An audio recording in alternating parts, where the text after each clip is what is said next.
ముందుగా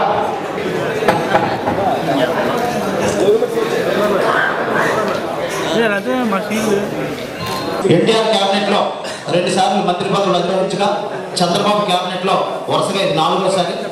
మరి అదేవిధంగా ఇన్నిసార్లు విజయం సాధించడానికి ఒకే ఒక నియోజకవర్గం నర్సీపట్నం. మన జిల్లాకు సంబంధించిన మంత్రులతో తొలి రోజు నుంచే ప్రారంభించాల్సి ఉందా? ఒక మంత్రితో అయింది, 2వ మంత్రి అయిన పాత్ర గారికి అంటే ఒక మంత్రి అంటే 1-2 కాదు. మన రాజకీయ జీవితం ఎన్టీ రామారావు గారు ఆశీస్సుతో ప్రారంభించాం.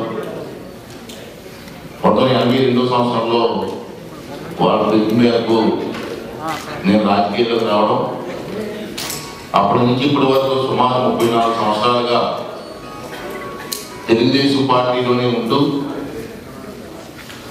అధికారంలో ఉన్నా లేకపోయినా అదే పార్టీ పనిచేస్తూ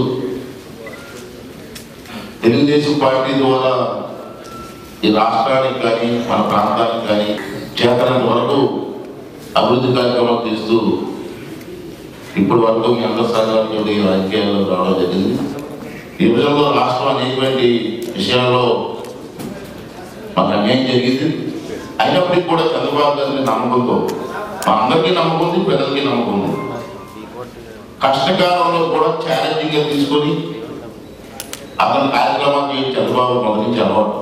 రాష్ట్రం విడిపోయిన తర్వాత ఎన్నో కష్టాలు ఉన్నప్పుడు కూడా ఒక ఛాలెంజింగ్గా తీసుకున్నామా, క్యాబినెట్ అంతా కలిసి ముందుకు వెళ్దాం, ఈ రాష్ట్రాన్ని అభివృద్ధి చేద్దాం, అన్ని రంగాలలో కూడా ముందు తీసుకెళ్దాం అని చెప్పి ఒక ఛాలెంజింగ్గా పనిచేస్తున్న సంగతి కూడా మనం చూస్తున్నాం. అయితే ఈసారి చంద్రబాబు నాయుడు గారు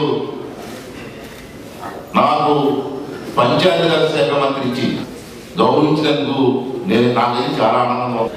అంచేత ఈ డిపార్ట్మెంట్ని అవకాశం మేరకు మారుమూల గ్రామాలకు కూడా తీసుకెళ్ళి గ్రామీణ ప్రాంతంలో ప్రజల ఇబ్బందులు గుర్తించి కనీసం తాగడానికి నీళ్ళని ఇవ్వాలన్నదే ఒక లక్ష్యంగా పెట్టుకొని కొన్ని టార్గెట్స్ పెట్టుకొని డిపార్ట్మెంట్ ద్వారా ముందుకు వెళ్తున్నాం.